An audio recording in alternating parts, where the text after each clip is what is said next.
Hey everybody, and welcome to Let's Look at 99 Levels to Hell. The comparisons that I'm going to make about this game are going to be quite apparent as soon as we get started here, but let's talk about the basics first. This is a kind of exploratory platformer shooter with roguelike elements. The easiest way to describe it, there's no getting around this, is that it is basically like a more shootery and action-y version of Spelunky, and this is officially coming out February 26th, where it's going to be available on GOG, and it's already available on Indie City as well as Desura, I believe, where it's going for $7.50 for its like opening pre-sale, but will eventually be $10. So we're going to start up a game here. I've played about 45 minutes to an hour of this so far. One thing I really like about this game is that there are actually like other characters that you can have, and supposedly, or at least presumably, these characters are all going to have different starting properties like numbers of bombs and numbers of hearts, which kind of gives it a little bit of a Don't Starve-y vibe, I feel, in my opinion. I'm using the Xbox 360 controller here, but you can use keyboard and mouse as well. You guys know I have a big hard-on for the Xbox 360 controller, so that is why I use it primarily. What do these books do for me? I guess if you turn all these on, some crazy shit happens, but I'm not 100% sure what actually happens there. So in any case, let's just get started here. And very quickly, you are going to understand the Spelunky comparisons that I'm going to be making endlessly here, because really, when you look at this game, there's times when I kind of feel like it just feels like a fan-made recreation of Spelunky, basically. Our goal, I mean, it's different from Spelunky in certain respects that are not merely superficial.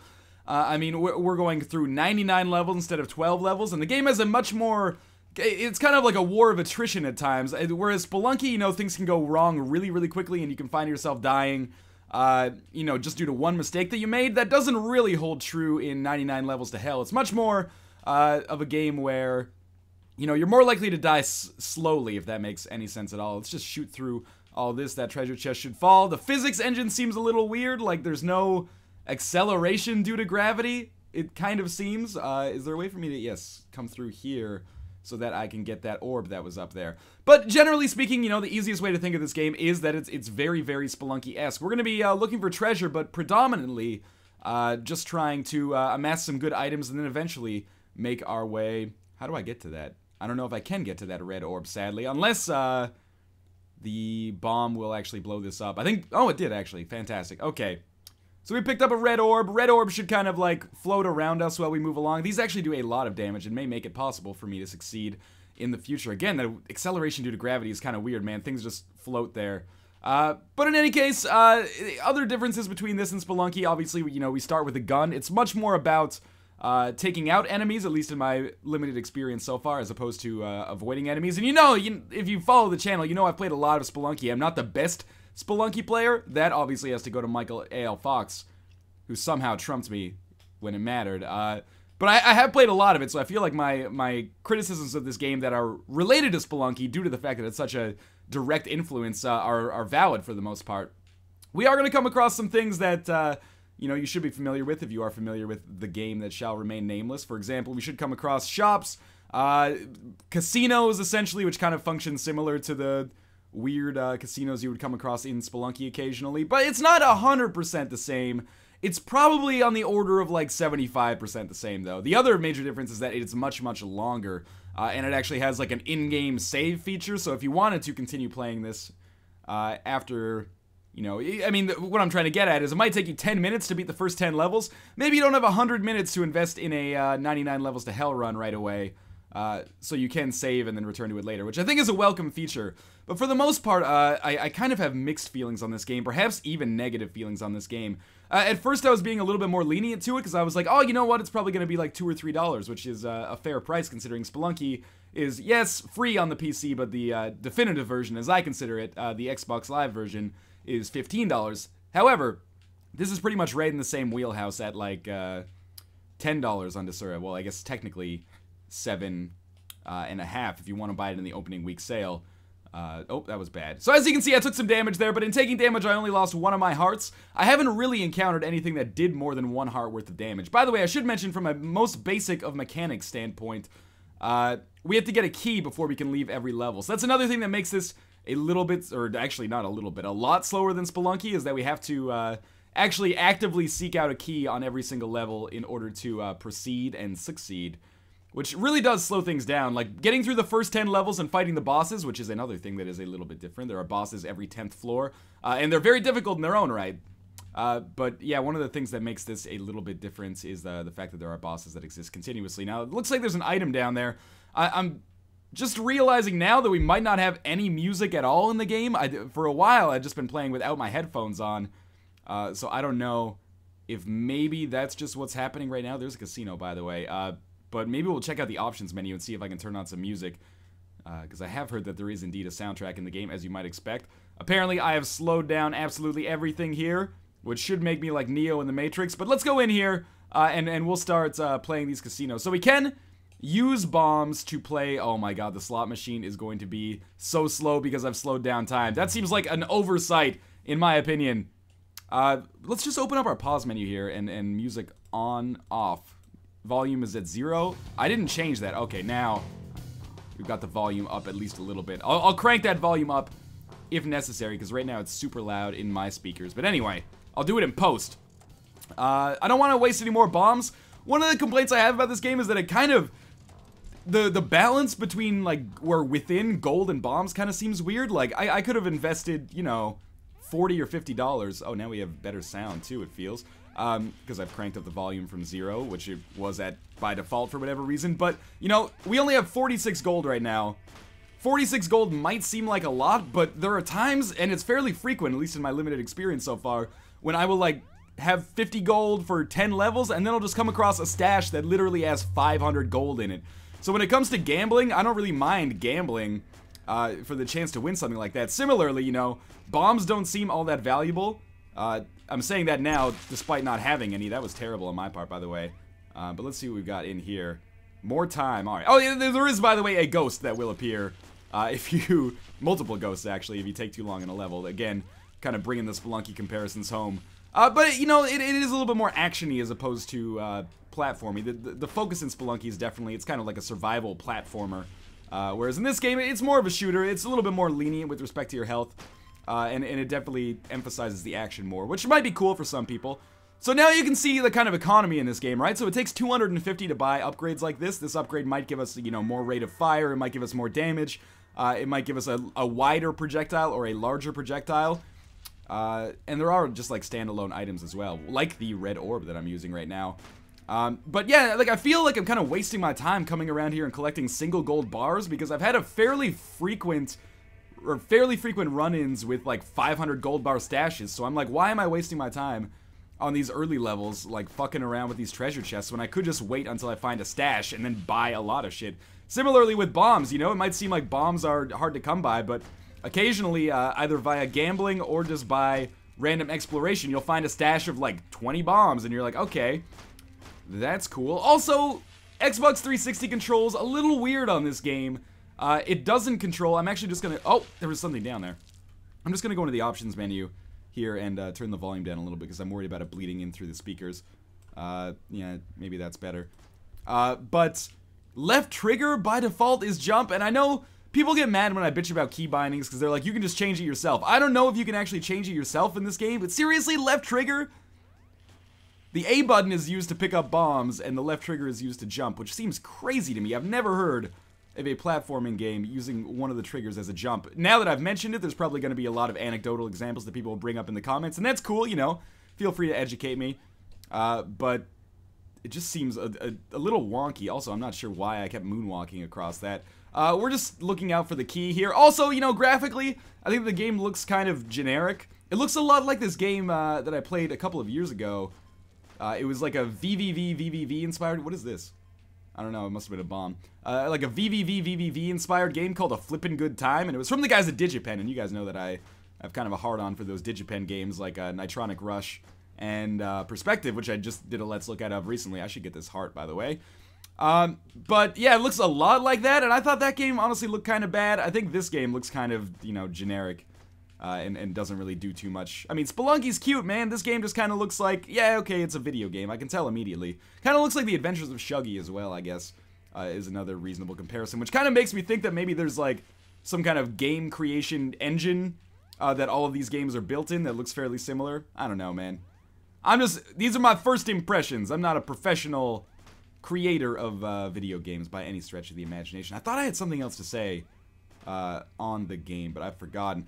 Mostly, I mean, the thing that kind of makes this game not nearly as fun as Spelunky for me is that it's a lot slower paced, and I don't know, the physics feel super wonky. Like everything, it feels very, and it's not necessarily a bad thing all the time, but it feels very kind of like student programmery, where like the physics don't feel natural at all. Everything feels floaty. You know, if you drop a bomb like off the edge, let's see if we can do that here. You know, it just kind of floats downwards like there's no gravity. Like acceleration due to gravity seems to take way too long to kick in. I mean, there's cool elements of the game as well, you know, the same as there are in Spelunky. So I don't know how much credit to actually give this game for that. But I spent a lot of my time with this game basically being like, oh, cool, it's a fan recreation of Spelunky, and that feels super shitty to say because I'm sure a lot of hard work has gone into this project. But at the same time, I have trouble kind of conceptualizing why people would play this over the free or Xbox version of Spelunky, really. Especially with, you know, the constant possibility that that definitive version of Spelunky will eventually make it onto a PC release at some point. Maybe, potentially, who knows. I'm just spitballing here. So, you know, there is kind of like the same mechanic as in Isaac or Spelunky. There are shortcuts to the further levels. I've only gotten to like level 16 or something, so I'm still very much a scrub in this game. But there are shortcuts to the later levels, like we could take this one right here, and that would take us down, you know, maybe 5 or 10 levels, or maybe directly to the boss. But we don't want to take it necessarily, because we'd rather amass as many items as possible to benefit us, because the boss fights are uncharacteristically difficult compared to the enemies that you normally encounter, which, you know, makes sense from a balance perspective. Can't really fault the game for that. This red orb is going to be essential for our success as we move forward. So we should beat this first boss at level 10. And by now, hopefully you're understanding what I am complaining about to a certain extent about the pace of the game. There's something to be said. Oh, pentagram is a decent item that I've gotten before. By hitting the left bumper, it'll do a lot of damage to enemies in the room, or sometimes even kill them.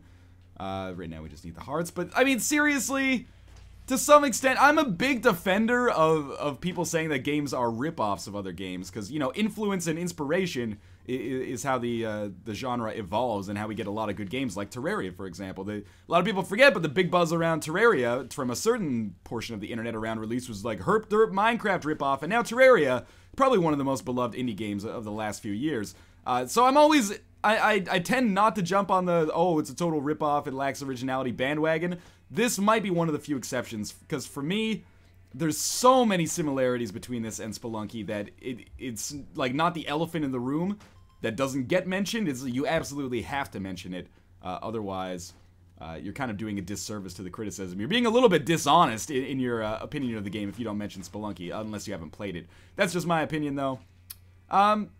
Yeah, I mean, I could probably get behind this game a little bit more. You can probably tell my impressions are mixed to negative at this point. I could probably get behind this game a little bit more if there were, you know, a more attractive value proposition. Like if this was $5, I could definitely see myself being like, hey, you know what? It's only $5. Spelunky's way more expensive than that in the Xbox version. Although, again, I must mention that the PC version is free, although a little bit wonkier, in my opinion anyway.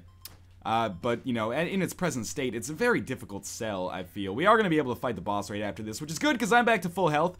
We haven't really gotten that many upgrades, but I think we might still be able to defeat the boss. If not, we'll probably boot into another run here, because, you know, it's got roguelike elements. These levels are all randomly generated, allegedly, at least in the press release, and I have no reason to disbelieve that. In my limited time with the game so far, I have not encountered multiple doubled levels, I should say.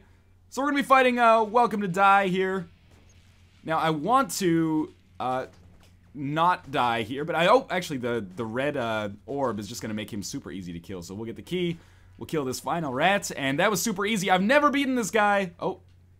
I've never beaten this guy without having... What was up with the physics there? I didn't even notice that ladder there. That's totally how I should beat him in the future.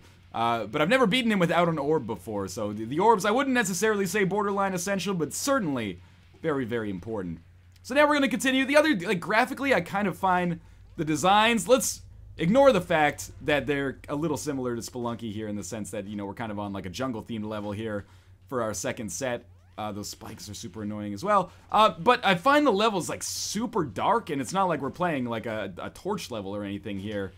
And that's pretty frustrating for me, because I oftentimes feel like I can't tell what the hell's going on. You know, there's portals as well. That's kind of a new thing, I guess. Not in video games in general, but for this kind of video game, perhaps. I didn't want to get into the portal. The portal disappears when it takes something, and then it reappears a little later. We can get out of here. If you walk on those spikes, it takes a second, but then they will pop out at you, which is obviously not what we want. But we'll just try to survive as long as possible, and it's looking like, you know, one run is probably going to be adequate to contain my thoughts and be representative of gameplay in 99 levels to hell. Now, the only thing we need to worry about now is actually getting to the exit. Who knows, maybe this could be my most successful run ever. If I had to guess, you know, with us being at like 15 minutes and having, oh, Jesus Christ. With us being at like 15 minutes and having just completed the first set of levels, maybe I can make it now. Yeah, there we go. Having just completed the first 10 levels, with there being 100 in the game, I would say, you know, maybe a few hours in order, at least at my skill level, in order to get to the end of the game, which is either awesome, depending on your perspective, or terrible, depending on your perspective. I usually prefer my roguelike games, and this is a bit of a blanket statement that may or may not be fair, but I usually prefer my roguelike games to be a little bit quicker paced and end faster, thus giving me a chance to see more, like more variety of runs, perhaps, is the best way to put it. But, you know, I can't fault the game for that unnecessarily. I mean, I haven't gotten too deep into it myself, so I am a little bit woefully underqualified to talk about that in my limited experience so far, which seems to be the kind of quote of the day when it comes to this video. I'm kind of surprised that we're still alive, but we're making our way through here. I kind of find the levels a little bit repetitious as well. Like, it seems to me that I spend, like, the levels lack character to a certain extent. I mean, there's all these like statues and stuff, but as far as I know, and again, this could be something where I'm grossly misinformed, or just ignorant, if you will, but I'm just gonna put a bomb there to see if I can blow up those, well, I can blow up the enemy, but I can't blow up the spikes, apparently, which is kind of shitty. We'll just exit through to the next level, then. Yeah, but I kind of find them a little bit repetitive, which is a little bit frustrating for me. The other thing I did want to mention is that there is a cool kind of variety of, like, secret worlds in the game. It's nothing necessarily that we haven't seen before, but there are secret rooms. You know, in those secret rooms you get new characters. I think that's one thing that could potentially save this game and make it a little bit more worthwhile, at least in my opinion. We desperately need some health here. You know, if there's actually a worthwhile reason to have multiple characters, like if each one provides a meaningfully different gameplay experience, then that's super cool. We're about to die in one hit, which is really bad for us. It's cool. Throw some bombs over the edge here. Again, the physics on those bombs is crazy to me. We just, well, we might as well show up the secret room before we die. Basically what this does is allows us to take an elevator downwards. There's an up and a down arrow, which indicates to me that potentially, oh god, this is real bad. It indicates to me that potentially, don't get killed by this, oh my god. That there is potentially the possibility for you to go upwards. We died there. Like the ladder or the elevator could just be a total troll elevator and send you upwards instead of downwards, which would be shitty. Don't quote me on that. In any case, kind of a short let's look at, but this is 99 Levels to Hell. It's going to be available February 26th on GOG. It's already available on Desura for $7.50 and Indie City as well, but that price is going to be going up to $10 after the 26th when the game officially comes out. Although it is playable now, if you want to pick it up, you can do so, and I will put a link in the video description below so you can check it out. There might be a demo on Desura as well, so if you're interested in that, click on the link in the video description and check out the demo. But in any case, as always, thank you guys for watching. I kind of feel like, and this is really offensive, and I feel bad about it, but I kind of feel like why play this when you could just play the freeware version of Spelunky. But in any case, that's my brutally honest opinion. Feel free to disagree with me in the comments below. Thank you guys for watching, and again, I will see you next time.